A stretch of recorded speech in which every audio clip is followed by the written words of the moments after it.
So I was lucky enough to get my hands on Battlefield 2042 Season 6 Dark Creations ahead of release. I had a chance to test out the new weapons, the new map, the works really, and it's certainly a step away from the kind of stuff that we've seen for Battlefield 2042 to this day. Is it worth your time, or does it fall flat on its back? G'day there once again viewers, your mate Kamikaze78 here, and today we're getting our hands on Battlefield 2042 Season 6 Dark Creations.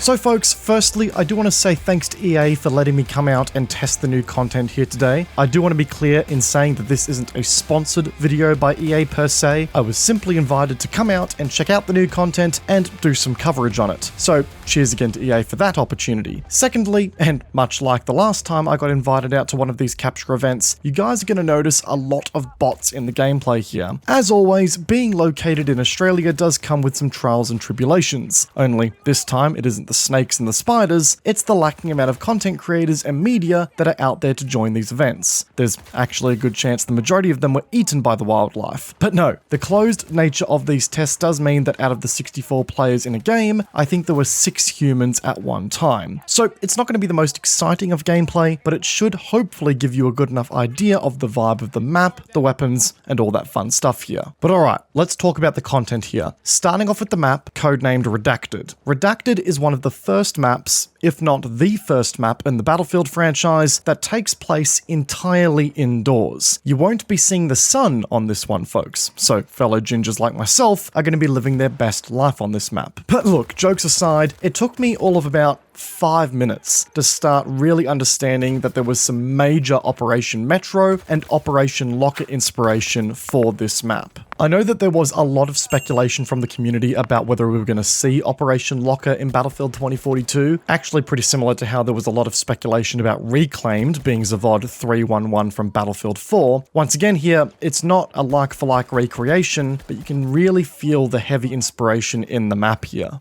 And I gotta say folks, I actually think they've done a pretty good job here. The map has a relatively linear 3-lane layout with objectives connecting all of the lanes together into somewhat larger play spaces. But there are also additional bypass routes that let you sneak through the primary choke points and score some flanks on enemies. We all know the meat grinders that Metro and Locker would turn into after a while, but here it feels like some extra thought has gone into how many flanks are available while keeping the map somewhat readable. And I think it's actually paid off pretty well here. Again, it's kind of hard to tell how well the map is going to flow with bots only in the game, but I've got to give credit where credit is due, and I genuinely feel like this is one of the better, quote-unquote, linear, close-quarters combat-focused maps that the franchise has seen so far. The action was fast-paced, but I still felt like I had the ability to freely move around the map as I needed to, so I have a feeling that infantry fanatics are going to really dig this map. Much like Reclaimed, this is going to be a map that will only be available in 64-player servers on official server rotations, with capacity to be amped up to 127 players in Portal mode. So I expect that we will see some 24/7 Chaos servers running this map pretty quickly, but again, I have to commend DICE on showing some restraint with the maps and designing them for smaller player sizes specifically. This map at a much larger scale would be absolutely unplayable. Even if you took the time to scale it up for more players, I feel like you'd get a far worse product as a result. DICE's best map work for Battlefield 2042 has been done with maps that are solely designed for 64 players in mind, and I'm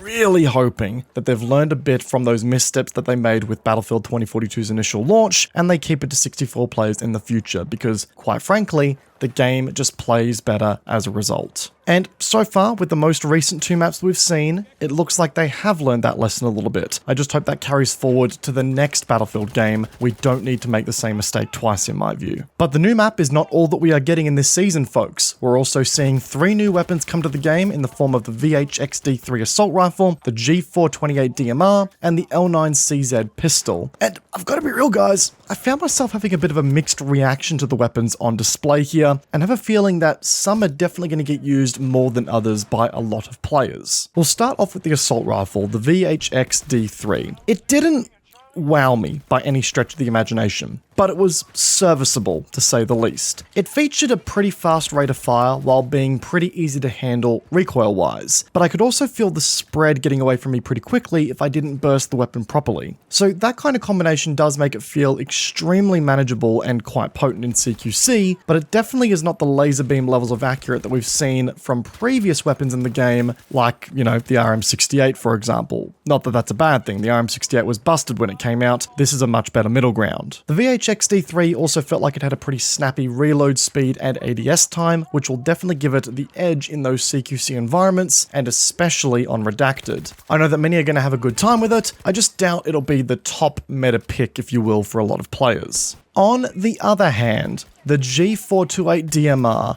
oh my god, this thing feels absolutely amazing, and it hits like an absolute truck, like two-shot kill kind of truck. And you can also load CQC ammunition into it that'll improve the rate of fire as well, which makes it even more of a killing machine.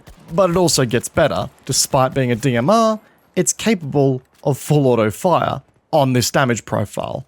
Man, this thing does not fuck around. In fact, there's no denying it, it farms ruthlessly. The TTK feels nutty, the accuracy is good, you can build it for CQC. As you guys can see in the gameplay here, I'm having absolutely no issues doming people in a pretty ruthless, fashion. Yes, I know I'm versing a lot of bots here, but I have a feeling that even against real players, I'm going to catch myself dominating with this weapon on the regular. So yeah, I would keep a very keen eye on this thing when the season launches, folks. It's going to be a very strong pick. And lastly, we have the L9CZ pistol, and I've got to be honest guys, this one also didn't wow me. It didn't wow me even more than the VIII XD3 didn't wow me. And I've got to be honest, I think that's very much down to the fact that we've been treated so well in the past by the likes of the G57 and the BFP50. For example. Like, don't get me wrong, the L9CZ is an okay semi-automatic pistol by any stretch. Serviceable damage, good accuracy, decent enough rate of fire if you can tap the trigger fast enough. It feels quite comfortable to use, if anything. But against the other pistols that are out there that I already mentioned, it just feels like I could be doing more with other gear, I think it is a perfectly reasonable pistol. In fact, it kind of feels like the pistol that we should have started with in the game as the default, but it's not going out of its way to wow me here. And I think our time with the rest of the arsenal might have stripped away the new and shiny feeling from this thing a little bit. But still, it could be something to have some fun with. So yeah, overall, the new weapons to me are a mixed bag between slightly underwhelming and absolutely busted, but I'm keen to hear what your guys' thoughts once you get your hands on the content as well. There's also 2 new gadgets coming to the game in the form of the medic and ammunition pouches that I believe are going to function pretty similarly to that of the small medic/ammo pouches in Battlefield 4, but me and my wisdom forgot to give them a proper test run in the playtest, so that information will come in due time once it all releases. All in all, folks, I think Season 6 will be a healthy addition to the continuing roster of content coming to Battlefield 2042. This is without a doubt the game's quote-unquote infantry farming map now, and obviously it's needed one for quite some time, but as we approach the game's 2-year anniversary, I think I can start to say that the game is definitely feeling like where it should have been content-wise at launch, and it's certainly starting to offer a far more complete and better package of content to players. But again, because we're only starting to scratch that content itch 2 years into the game's lifestyle, it's another example of a game that just should have been left in the oven for far longer to cook. But alas, that's not how it turned out here.